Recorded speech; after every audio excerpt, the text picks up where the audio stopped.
بسم اللہ الرحمن الرحیم۔ السلام علیکم ورحمۃ اللہ وبرکاتہ۔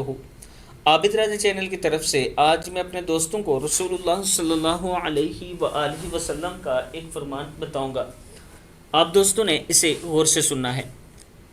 حضرت عبداللہ بن ابی بکر رضی اللہ تعالیٰ عنہ فرماتے ہیں کہ رسول اللہ صلی اللہ علیہ وآلہ وسلم فتح مکہ کے دن جب ایک مقام پر پہنچے تو اپنی سواری پر کھڑے ہو گئے۔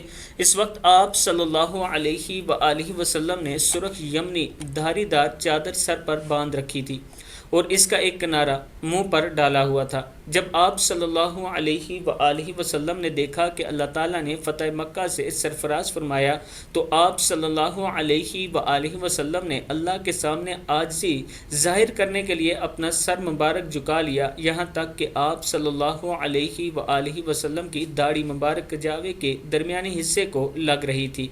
کتاب کا حوالہ یہ نیچے موجود ہے۔ میں اپنے دوستوں سے گزارش کروں گا کہ ہمیشہ عاجزی میں رہا کریں، غرور کبھی کسی چیز پر نہیں کرنا، اس لیے کہ اللہ تعالیٰ کو غرور پسند نہیں۔ اللہ تعالیٰ ہم سب کو رسول اللہ صلی اللہ علیہ وآلہ وسلم کے فرمان کے مطابق زندگی گزارنے کی توفیق عطا فرمائے۔ السلام علیکم ورحمۃ اللہ وبرکاتہ۔